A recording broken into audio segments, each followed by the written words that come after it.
¿qué tal? Los saludamos, su amigo DJ Carlos y estamos en el área de Baytown patrocinando lo que es la fiesta de aniversario de Exotic DJs. Estamos filmando con los amigos de VIP Pass Magazine, la nueva onda en videos y fotografías en eventos especiales como el segundo aniversario de Exotic DJs que ya se aproxima, es el próximo viernes 10 de agosto, right behind la Alameda Genoa, el Río Grande número 2, no te lo puedes perder. Es el nuevo Río Grande que está a la moda en estos momentos. Estaremos celebrando el segundo aniversario de Exotic DJs.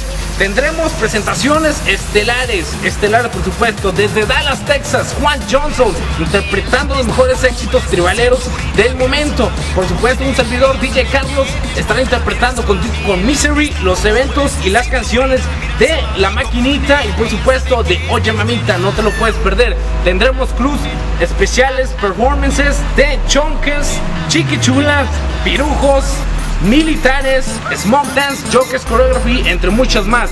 10 invitados como DJ Junior, DJ Lolo, DJ Jovas de Pasadena, entre otros como DJ Ventura, DJ Coco, DJ Ray. No te lo pierdas, esto es Going Down. Así es que síganme, les sigo contando que esta fiesta es Going Down. A partir de las 8 estaremos empezando lo que es la primera generación de Exotic DJs, la Oscu One. Desde el 2010 Exotic DJs está arrasando en todo Southeast. Después iniciamos con la segunda generación de Exotic DJs, la más nueva, la más de la moda que está en estos momentos. No te lo pierdas porque estaremos haciendo un shoot-up video de Oye Mamita. Estaremos por supuesto con DJ Misa en estos momentos también. Y vamos a decir a ver qué opina la gente en estos momentos. So sir, how are you doing? All right. So, why are you doing the Augustine Friday? What are you doing? I'm on the DJ Carlos is Friday because he's doing now.